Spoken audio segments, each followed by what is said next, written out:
All right, so picture this. It's Friday night. You're beat from the picnic. Run into the store to grab, I don't know, snacks, drinks, whatever. The essential Friday night haul. Exactly. Ever think about, like, how all that stuff actually gets on the shelves? And we're not talking, like, milk and bread, but specifically cigarettes. Okay, getting specific. I like it. Today's deep dive is a big one, right? We're going deep on wholesale tobacco merchants. People don't think about this career much, but our listeners are curious, what does it really take to do this job? We're talking career guides, interview advice, the whole 9 yards.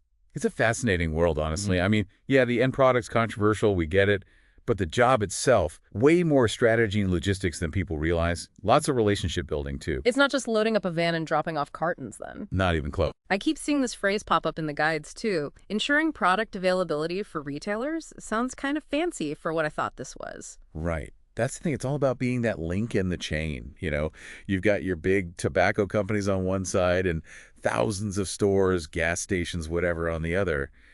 These merchants, they're the connectors. Matchmakers of the nicotine world. Haha. I guess you could say that.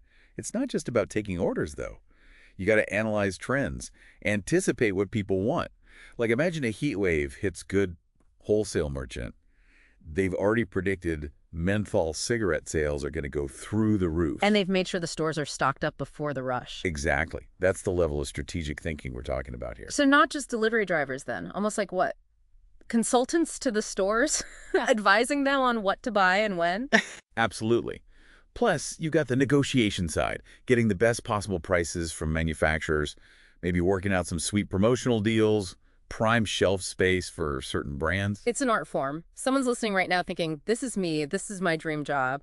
What skills do they need to actually crush it in this world? Well, every single guide we looked at mentioned a few big ones. Active listening is huge. Can't just talk at your retail clients. You got to really understand their business, their needs. Then you've got persuasion, obviously. Convincing them to take a chance on the new brand of cigarettes. Exactly. And then, of course, negotiation skills. That's everything in this business. Price per carton, volume discounts, even stuff like, can you believe it, shelf placement fees. Wait, so you're telling me stores charge extra just to have a certain brand of cigarettes at eye level? You better believe it. And our wholesale tobacco merchant, they're the ones negotiating all of it every single day. Wild. But are those skills just specific to tobacco, though? I feel like you could use those anywhere. 100%.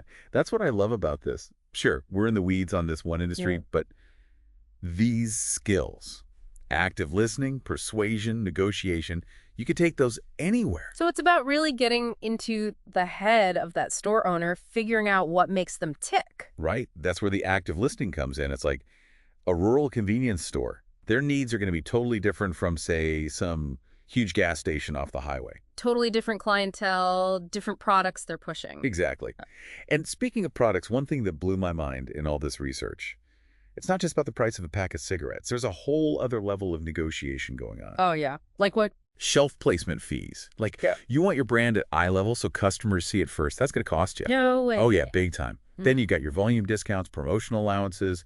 It's a whole thing. Makes those risk of fluctuating regulations warnings in the job ads make a lot more sense now. Right. Like, imagine you're this merchant. You just convinced a store to stock up on a whole new line of menthols. And boom, menthol ban, just like that. Exactly. Happened in the EU not too long ago, actually.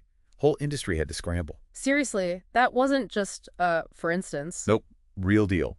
Companies changing their products, reformulating, you name it. And those wholesale merchants, they were the ones stuck in the middle trying to make it work. Wow. Talk about a stressful day at the office. So it's not just about knowing the market NOW, but what it might look like down the line, too. 100%. And those regulatory changes, they can come out of nowhere. Yeah. New taxes, advertising restrictions, heck, even something like plain packaging laws. Those are the ones that make all the packs look the same. Yep. Studies show it actually makes smoking less appealing, especially to younger folks. Interesting. So you got to be adaptable in this job, able to think on your feet, and probably a high tolerance for chaos. You got it. You're basically living in this world where the rules can change at any moment. Makes you wonder about the long game here, though. I mean, we see the headlines, right? Smoking rates going down, stricter rules everywhere. Is this even a career with a future? It's a big question, right? I mean, governments are pushing for these smoke-free generations, but then there's this whole industry built around tobacco. It's definitely a complex landscape. Look, the global tobacco market's huge. It's been around forever, so it's not like it's going to vanish overnight. Hmm. But yeah, things are changing, that's for sure. So maybe more of a slow decline than a sudden stop. Could be. Hmm. But here's where it gets interesting. The industry itself is kind of transforming.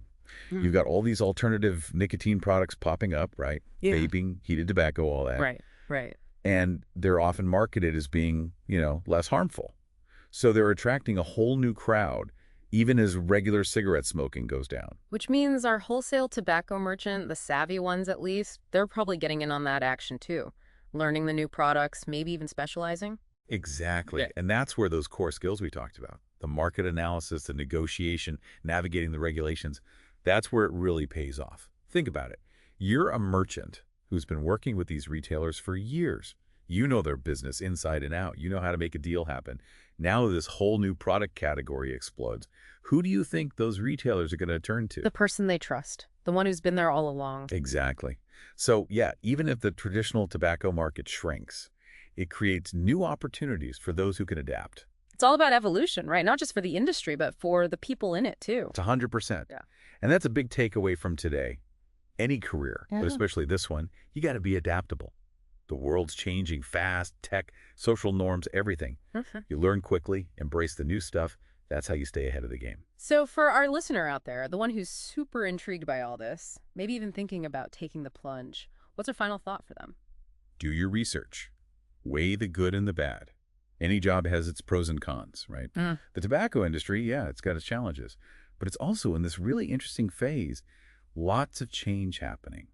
Whether that means it fades away slowly or completely reinvents itself, who knows? Yeah. But no matter what you do, what career you're thinking about, knowledge is power.